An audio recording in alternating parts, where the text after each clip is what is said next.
Okay, so this is week one on upper extremity.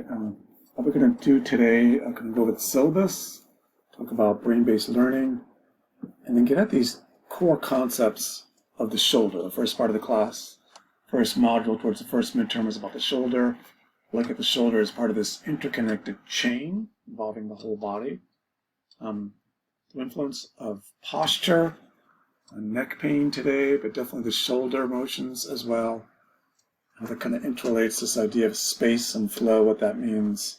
Looking at the neck anatomy, functional relevance of neck anatomy, as well as scapular anatomy function.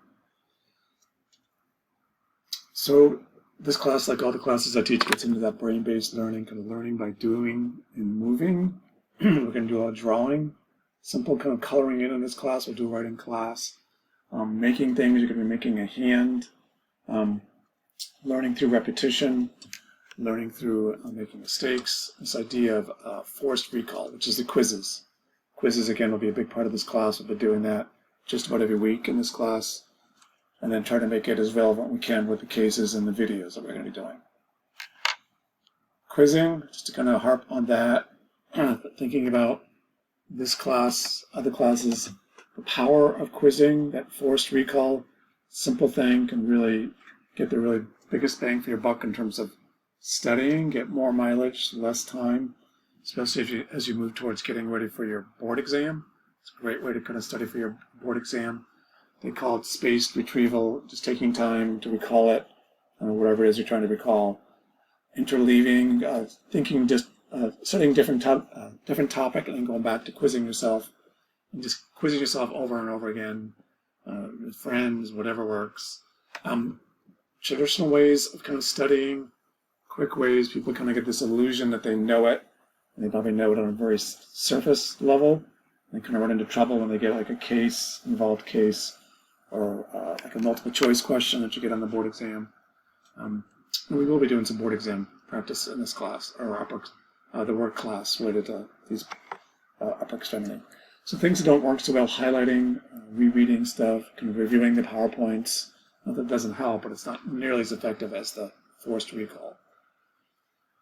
This is a little graphic showing you how the research, studying with no quiz, people are retaining like 11% versus 54%.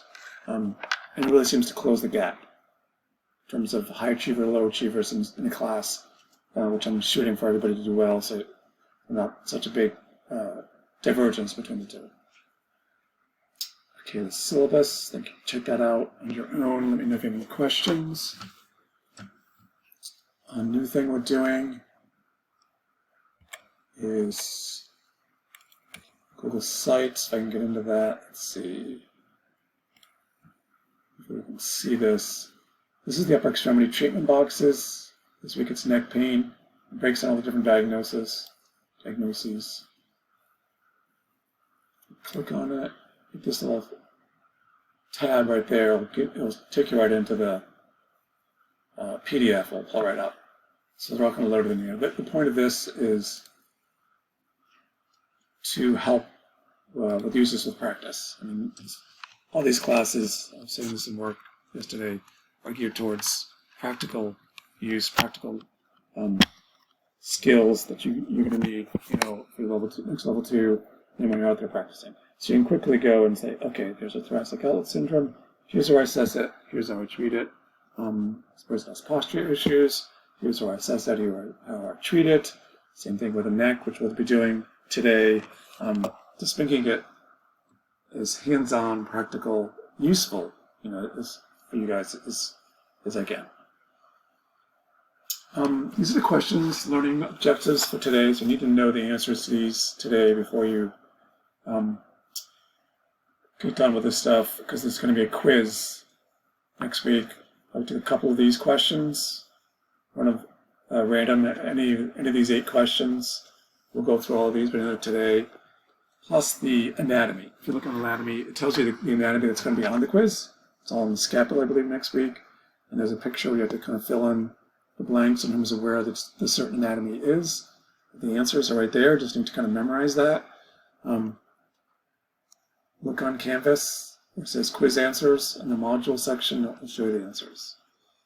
Okay, so this is our dilemma for today. We're going to have like a dilemma each week and try to solve it through the lecture. I don't think these are the problems, and after you have the lecture, you should be able to have an idea of, okay, if I see this in the clinic, I should be able to kind of address it, have some ideas on how to treat it. A lot of the classes, a lot of the material in this class, as well as the work class, is geared towards an outpatient setting primarily, a general outpatient setting versus a hand clinic. And some of you, or one of you, was at a hand clinic over the summer. It's not at that level, but it is very general. You learn a lot of stuff, and that you can apply to other settings, definitely inpatient, nursing homes, pediatrics. But it's kind of a general outpatient kind of basis to it. So these people are able-bodied, relatively younger, not as seriously disabled, and they're coming in with these orthopedic issues on their shoulder, elbow, and hand. And we're dealing with the neck as well this week. So this guy comes into the clinic. This is a real client that I had. And he had surgery for rotator cuff repair, supraspinatus. His arm is in a sling. And we get this constantly in outpatient settings. They're in a sling, inpatient settings as well. Doctor says, don't move it. Just some passive range of motion, nothing actively. Gotta wait that 6 to 8 weeks, or whatever he thinks is right, for it to heal, then you can start moving it. What do you do with the patient?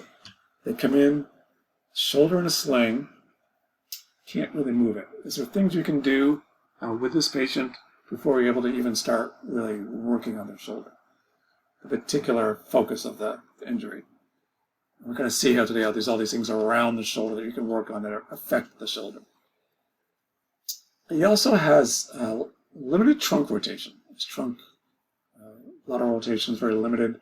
History of low back spasms, back pain.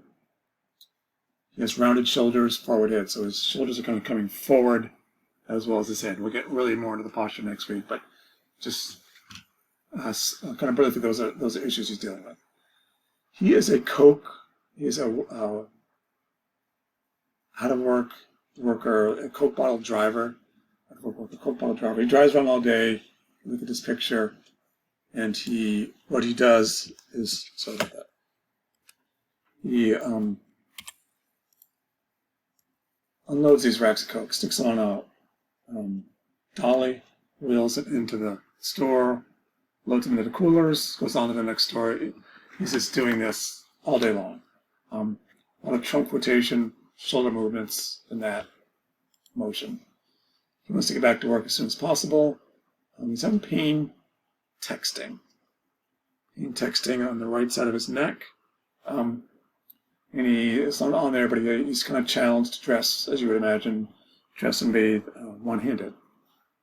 Given his limitations, what can we do for this guy? We're going to figure out some ideas to work on this guy before we even really touch his shoulder.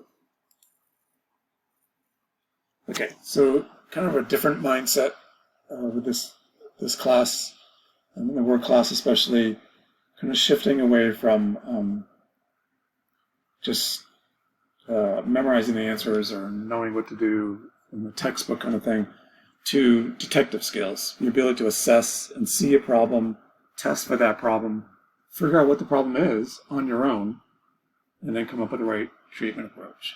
A lot of settings and situations while you were over the summer, you kind of knew what the problem was. It was obvious from the chart or whatever. Outpatient, general outpatient, home health, in a lot of cases, you're not going to know what the problem is. It's not the specifics of the problem. It's sort of like shoulder pain, elbow pain. You have to figure out what it is. In a lot of cases, the prescribing physician or nurse practitioner or PA really isn't that skilled at orthopedics as we are. So they're kind of looking to you for that guidance. What is going on with this person's neck or shoulder? And with these tools that we're going to kind of refine and keep working on, the 6 big ones, and then kind of go further on after that. We'll start doing videos with a video of a person, and we'll present with issues, and we'll have to kind of figure out, okay, what's going on, and we'll start doing it as a group. And ultimately, you'll be doing it by yourself, and that's what you'll be doing in the practicum, having a case with problems and figuring out what the problem is and the treatment. Looking at, obviously their activity. What is the problem around the activity? With him, it's the Coke bottle. We can't do the racks of Coke on the shoulder. He has impaired motion and strength in the shoulder, obviously. Posture and carriage, we get some clues about that. He has issues around that. Paired motion of his trunk as well. Sensation, with this case, there's not an issue. A lot of pain in the shoulder. And these kind of will lead you to this kind of stuff, which are more further tests until you get to really get to the point where you can diagnose it to a degree. 3 key parts to a shoulder evaluation. Key parts to the neck. It kind of goes with the shoulder, we'll talk about today. To look at the shoulder as part of this kind of full body motion, part of this kind of linked chain of movement. It's one part of a chain of movement. It's not just isolated by itself. The idea of the posture, how that influences shoulder movement, and this idea of impaired space and flow, how that relates to shoulder.